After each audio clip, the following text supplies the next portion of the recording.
reaffirming our commitment to ensure that, working together with major industrial players who are present here tonight, we're able to successfully avert a repeat of the inescapable enormity of load shedding and its ills associated in negative consequences.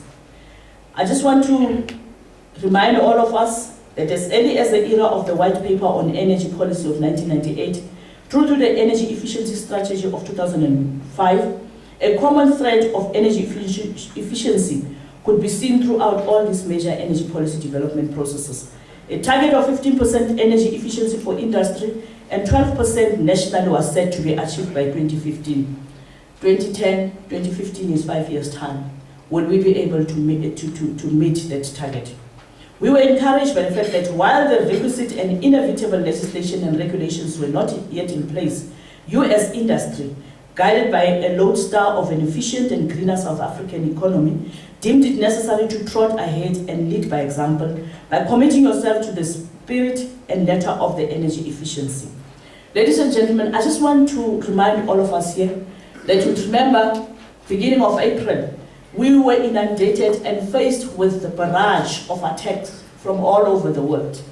And by some of the people who are actually beneficiaries of the very electricity that is coal-fired in South Africa, who ended up saying that Eskom's application for the loan to the World Bank should not be acceded to and should not be approved.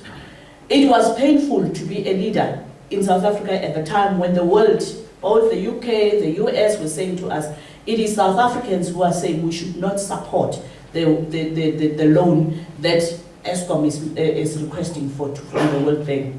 But also the US has got policy that says they should not support any coal-fired applications going forward. So already we knew as South Africa that we cannot even bank on the support of the US. The only thing that we wished for is for them to abstain. That is the only time that you would have abstaining being a benefit.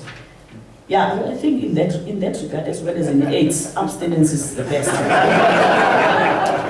But I'm saying it was painful because here we are sitting with communities of South Africa, more than 25% of them. 80% of that 25% being in KZN, Eastern Cape, and Limpopo, as well as the squatter camps of South Africa, in particular in Gauteng. We are sitting without any form of energy or any form of electricity.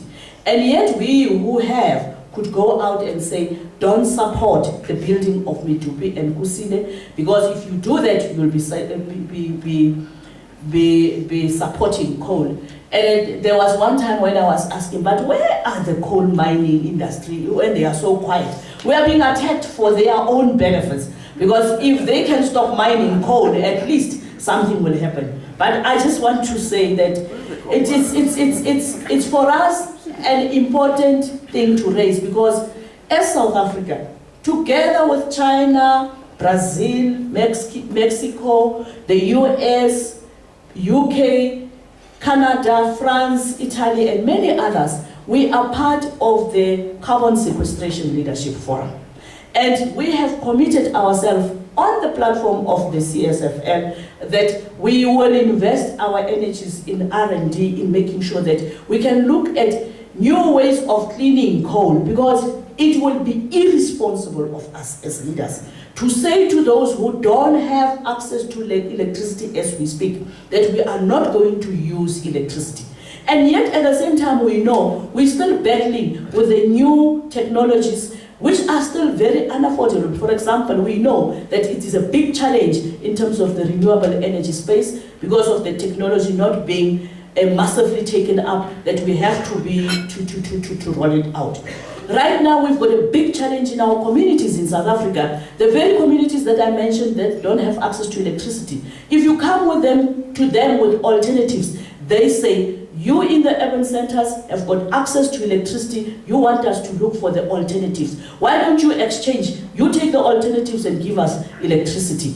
They actually say, anything alternative to the known is inferior. You go and try it out yourself and then be able to make it possible that you can show us that it works.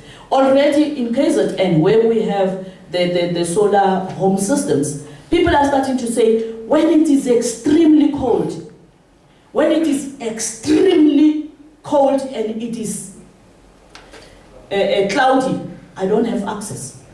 So you mean to say I must wait for the day that there is sun. You also speak about the wind. They tell you, the day there is no wind, what am I supposed to do? So it is important that we understand that whilst we are committed to renewable energy, for now we don't have an alternative. And when we don't have an alternative, we need to invest in ways and means that will make it possible for us to come up with methods that will clean this coal that we have, because it is only the thing that we have. That is why we're talking to the Norways and the UKs about carbon capture and storage. And we believe that in other parts of the world, when they say that by 2040, 2050, they will be at least 80% low carbon economies, they're banking on carbon capture and storage.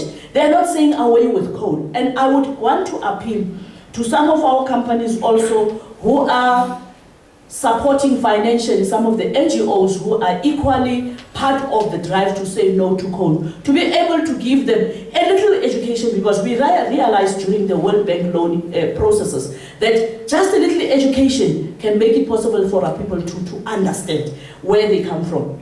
It took one of the officials from the World Bank office in Pretoria to ask these people, how did you get here? They said, we got here by bus.